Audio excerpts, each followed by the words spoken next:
예? 아, 목에다도 좀 바르고 막 빨아들이잖아. 막 아껴 쓰는 게 몸에 뱄으니까. 근데 무슨 재건축이래. 있는 거 그대로 써야지. 그렇지 않아요? 자기 얘기하는 거지. 너 빨아들이는 통에 쓰는 사람은 못 사는 사람이야. 좋은 거는 병에 들어있어. 근데 이제 빨아들이는 거는 있잖아요. 없어요. 어? 아니면 존슨즈 베이비 로션. 어?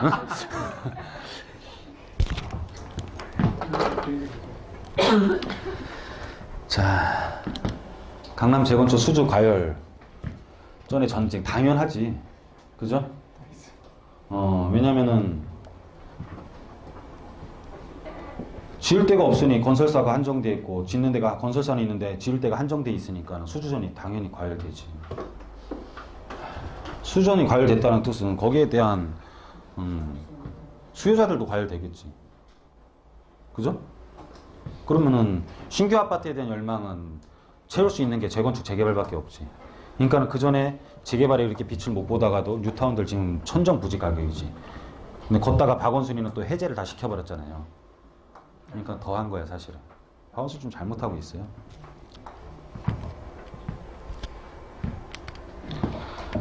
자, 좀 딜레마적인 부분들이죠. 주택 수요 계속 증가를 한다. 인구 줄어도 가구 수는 늘어난다. 인구와 가구 수는 좀 다르죠.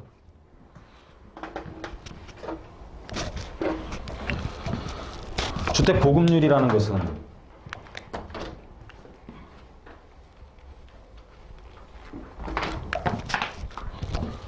총 인구를 총 가구 수로 나눠서, 그죠? 아니지.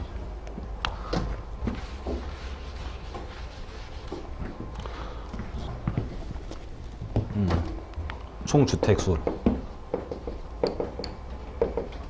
총 가구 수로 나누는 거지. 가구수. 총 가구수는 총 인구를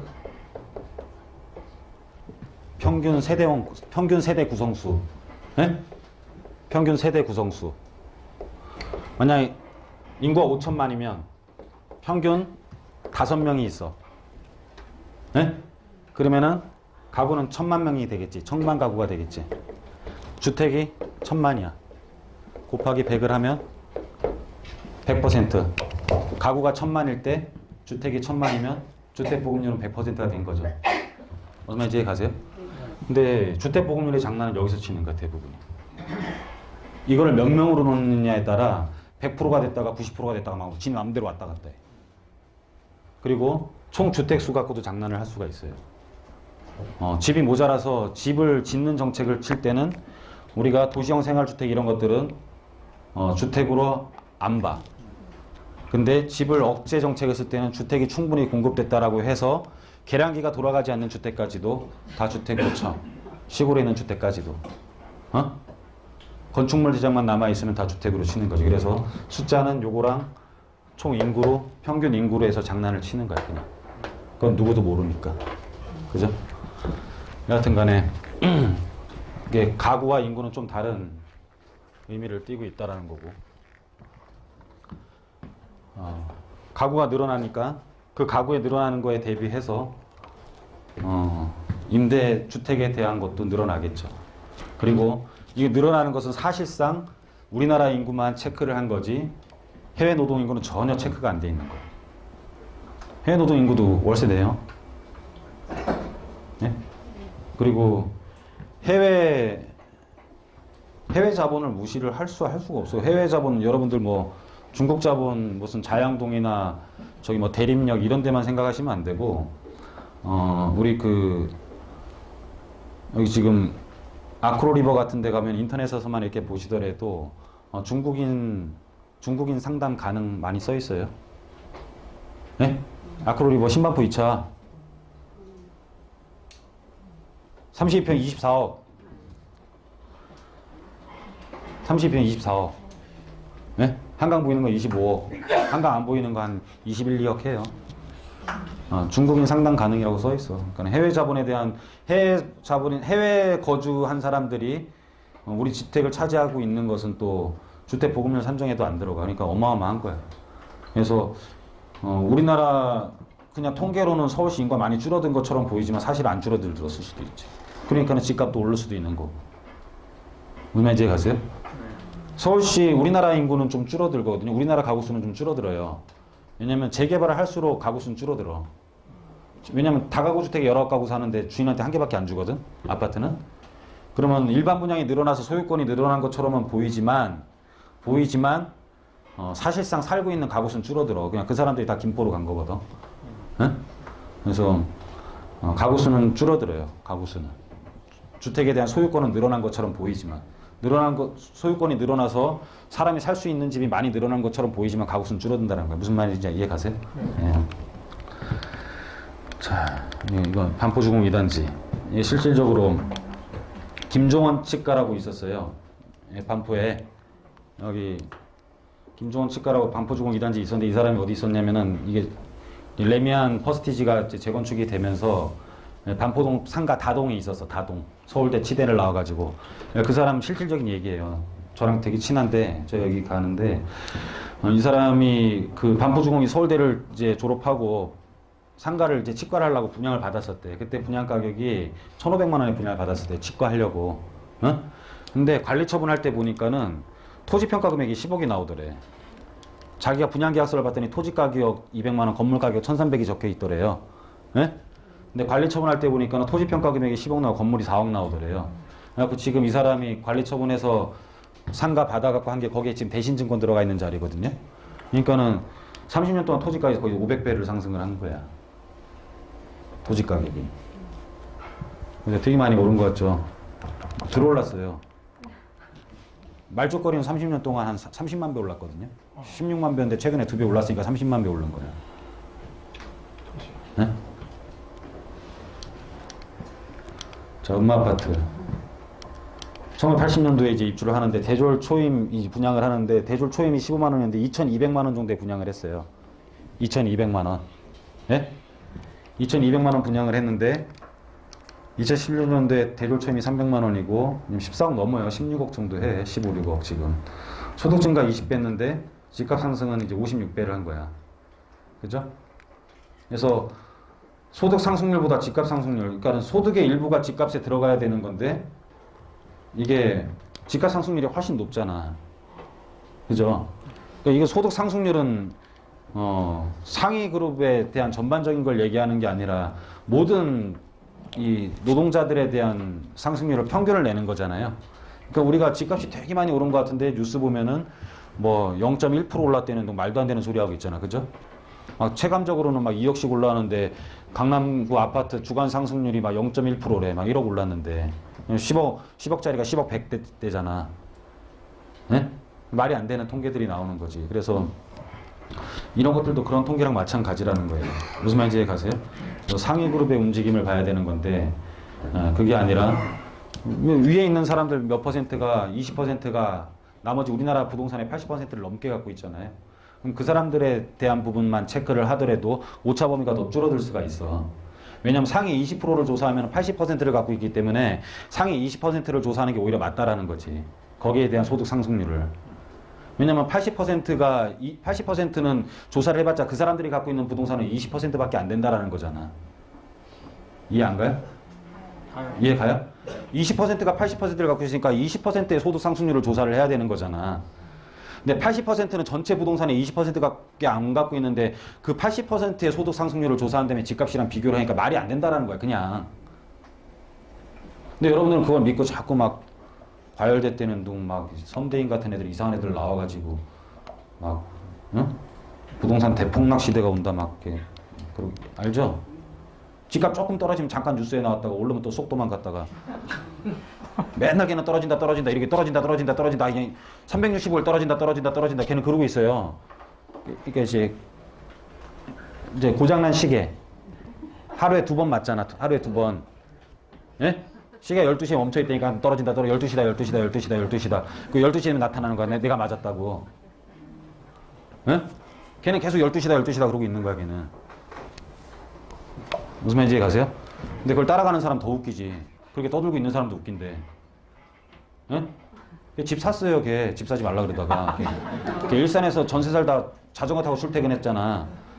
그 집을 샀어. 그 다음부터 지가 하는 말이 과도한 대출을 받지 말고 살아. 이 지랄하고. 집 샀어.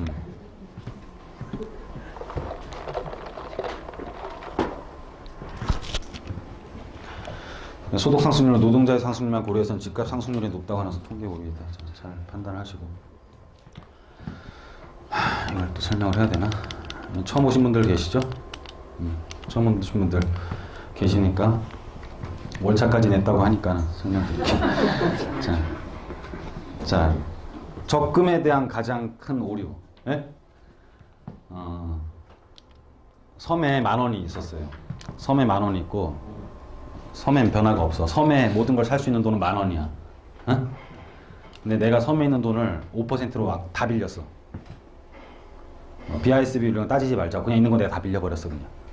예? 그러면은 내가 그래서 갚으려고 배를 타고 열심히 일을 했어요. 내가 갚을 수 있어요? 어? 못 갚지. 있는 돈을 내가 다 가져갔는데 어떻게 갚어? 내가 갚으려면 은행에서는 500원을 더 찍어줘야 되는 거야. 그럼 세상의 돈은 늘어나 안 늘어나? 늘어나. 세상의 부채는 늘어나 안 늘어나? 늘어나. 내가 일할수록 세상의 부채는 늘어나는 거야. 그리고 세상이 돌아가기 위해서는 금융이란 구조를 갖고 있으면 은행에서는 돈을 찍어내는 거야 계속. 그럼 돈이 늘어났잖아. 그래야 내가 갚을 수가 있지. 그러면 섬은 변한 게 있어요 없어요? 없어. 돈만 늘어난 거야. 돈만. 돈이 늘어났지만 섬에서 돈으로 할 수 있는 것은 똑같아. 그러면은 500원이 늘어난 만큼 10,000원으로 살 수 있었던 것을 500원을 추가를 해서 사야 되겠지. 그럼 그게 물가 상승이 돼버리는 거야. 그게. 무슨 말인지 이해 가세요? 네. 그게 물가 상승이 되는 거야. 그래서 섬에서 돈에 다른 상품을 갖고 있었으면 늘어난 돈만큼 가격이 오른 거나 마찬가지지. 근데 돈을 갖고 있었으면은 똑같은 거야. 의미가 없어. 그래서 여러분들이 적금 들어봤자 새로운 걸 못 사는 이유가 내가 저걸 사고 싶은데 집을 사고 싶은데 적금을 들어서 살 수 있어요? 나 적금 들어 집 샀다는 소리 한 번도 못 들어봤어. 무슨 말인지 이해 가세요? 네. 이게 금융에 대한 구조예요. 이게. 금융은 이제 어떤 역할을 하냐면 그냥 단순히 돈만 이렇게 융통시키는 게 아니라 물건은 그대로 놓고 시장의 자본을 엄청나게 크게 늘리는 역할을 해요. 금융이라는 것은. 그래서 물건값이 올라가는 거예요. 금융이 발달할수록. 우리나라는 금융을 발달시키려고 하지. 네? 그래서 그건 거품이 생기겠지. 미국의 파생 상품이 늘어나서 뻥 터져가지고 오늘 한번 망하는 것처럼. 근데 터지면 사실 없는 사람이 힘들지 있는 사람 별로 안 힘들어. 뻥 터지고 나면은 자기가 손해본 것보다 나머지가 폭락했을 때 있는 사람 나머지 이삭 죽게 한다고 정신이 없어요. 있는 사람들은. 그냥 터져서 없는 사람들만 힘든 거야 그냥. 무슨 말인지 이해 가세요? 터져도 돼. 취약계층에서 터지는 거야. 있는 사람 또 불을 수집하게 돼. 그게 사회적인 구조야. 항상 그래. IMF 때도 그랬고 다 마찬가지예요. 그러면 여하튼 간에 금융은 어떤 역할을 하냐면은 뻥 터질 수 있는 역할을 하게 돼 있어. 원래. 금융이라는 것은 인정할 수밖에 없어요. 그래서 이런 것들을 조절을 해야 되는 거야 그냥. 왜 조절을 하냐면 이런 거지. 가계부채라는 것을 줄이는 이유도 이런 금융에 대한 거를 줄이는 것도 이런 것들이에요. 자, 어떤 사람이 100원을 저금을 했어. 그럼 통장에 100원이 찍히지. 대출은 어떤 역할을 하냐면은 어떤 사람이 90원을 빌렸잖아. 에? 세상에 움직인 돈은 100원밖에 없는데 각자의 통장에 190원이 찍히는 거야. 그럼 나는 190원을 쓸 수가 있는 거지. 사회에 있는 돈은 100원이었는데 190원이. 금융이 발달할수록 대출이 늘어날수록. 그러면은 물건은 가만히 있는데 통장에 돈은 계속 찍히는 거지. 무슨 말인지 이해 가세요? 그래서 돈이 엄청나게 늘어나 버리는 역할을 해버리는 거야. 대출이 늘어나고 금융상품이 발달할수록. 그렇게 돼버리면 물건값은 올라가겠지. 적금이라는 의미는 세상에 요만큼의 돈이 있었는데 내가 적금을 들어서 세상에 있는 돈의 이만큼을 내가 가져와서 부자가 되는 개념이 아니에요. 이런 개념이 아니고 내가 적금을 들어놨는데 이만큼 늘어난 것에 요만큼을 내가 가져오는 개념이야. 이 안에서 내가 더 가져온 게 아니라 늘어난 일부에서 요만큼을 가져오는 개념이지. 근데 세상은 늘어나 있는 거에서 내가 가져간 건 너무너무 적기 때문에 돈을 모아도 늘어난 것을 내가 따라갈 수가 없는 거예요. 그래서 실물 자산을 갖고 있으라는 거예요. 무슨 말인지 이해가세요? 응. 100% 실물에 때리라는 게 아니라 네? 돈이라는 것도 필요하잖아. 여하튼 간에 해서 좀 나눠서 좀 갖고 있어야 되지. 그러니까 계란이 하나밖에 없잖아 근데. 네? 계란이 하나밖에 없으면 어떻게 해야 돼요? 실물자산에 박아야겠지. 계란이 여러 개 몰라도 그렇죠? 계란이 몇 개 안 되면 부동산에 담는 게 이래도 죽고 저래도 가난한데 일단 부동산 사고 보는 거지 뭐. 어차피 적금 들어서 못 사는 건 확인됐으니까, 적금 들어서 부자 안 되는 건 확인됐으니까 이래도 가난하고 저래도 가난한 것이 부동산이나 사는 거지 뭐 있어. 한번 해보는 거지 뭐. 도전적인 투자도 필요하겠지. 이제 내 연세가 있을수록 조금 지키는 안전한 투자를 해야 되고, 젊은 사람일수록 조금 도전적인 투자를 해볼 만하지. 우리가 예전에 1990년도 뭐 중반만 가더라도 저 도곡주공 아파트를 사는 건 굉장히 도전적인 투자였죠. 왜냐면 기억나세요? 베란다로 나가가지고 쇠철문을 연 다음에 쓰레기를 밖으로 던지는 데였어. 그럼 밑에서 툭 하고 떨어지지. 그러면은 쥐 잡는 날이 따로 있었어요. 쥐 잡는 날.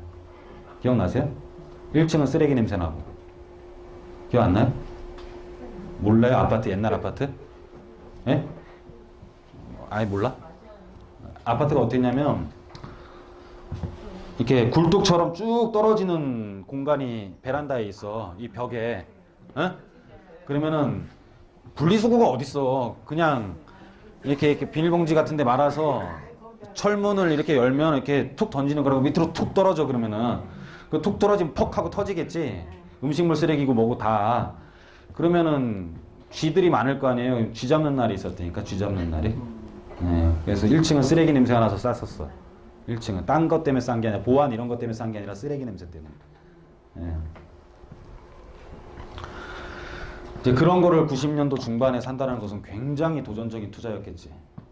근데 그런 거를 산 사람들은 그나마 부동산으로 부자가 돼서 그래도 떵떵거리고 살지. 네? 월급 열심히 모은 것보다 훨씬 더 투자 하나 잘해서. 제 고객 중에는 도곡역에 있는 동부 센트레빌 사시는 분이 계세요. 제일 싼 게 25억 넘어 거기는. 근데 그 사람 뭐 하냐면 택시기사예요. 그냥 거기서 계속 사는 거야. 그냥 거기서 차 왔다 갔다 하기 편하고 하니까. 그래갖고 자기가 앞으로 이제 연세가 지긋해요. 앞으로 자산을 어떻게 해야 되는지 진짜 막 저한테 애원하다시피 집에 좀 와달라는 거야. 갔어. 텔레비가 아직도 브라운 거 아니야. 이렇게 배 나온 텔레비. 그래갖고 내가 그래도 신형이더라고. 브라운 관 중에. 내가 이 문은 어디 갔냐 그랬지. 응? 알아요? 옛날에 이렇게 문 여는 거. 문은 어디 갔습니까? 그러니까 신형이래. 예. 그래서 부자 마인드에서 정책은 그냥 간섭을 할 수밖에 없는 거다. 그냥. 예? 정책이 시장에 미치면 규제를 하는 거고 시장이 죽으면 또 완화를 하겠지. 정책은 그런 거예요. 그냥. 정책은 그런 과정이지 이게 마치 진리처럼 생각을 하면 안 되고 우리나라에 대한 헌법처럼 규정된 거라고 보시면 안 돼. 무슨 말인지 이해 가세요? 김정일이가 미사일을 막 쏘서 집이 떨어졌어요. 예를 들어 가격이. 그러면 집을 살 때예요? 팔 때예요? 팔 때지. 왜 김정일이 계속 쏘고 있어? 매일 써? 몇 년 싸? 일시적인 행위지. 그죠? 부동산 정책이 진리예요? 헌법처럼 고착화되는 거야 우리나라에? 아니잖아. 일시적인 행위겠지. 일시적인 행위는 진리를 읽을 수가 없겠지. 그지? 그럼 그럴 때는 투자를 하는 거겠지. 근데 보통 사람들은 규제한다고 못 사고 규제가 풀려서 살라 그랬더니 옛날 가격을 알아서 올라서 못 사고 맨날 못 사는 거지. 뭐 맨날 지켜봤다 그러고. 그래서 사교육 근저리에 수능 개편한다더니 역풍부름 뭐 교육부 뭐를 누르면 규제를 하면 풍선 효과 용납하지 않겠다는 정책 의지. 풍선 효과는 생긴다는 뜻이겠지. 아파트 찐이 상가가 들썩하고 무슨 돈이든 물이랑 똑같아요. 그냥 물을 붓고 있는데 어딜 막으면 딴 데로 가는 거야. 그냥 그 물은. 그냥. 에? 물을 붓는데 물이 갑자기 없어지진 않겠지. 막으면 딴 데로 가겠지. 그냥 그런 거야. 그냥. 사교육 없애고 부동산 투자 많은 것은 이상적인 정책이다. 현실은 그렇지가 않지. 항상 민주주의랑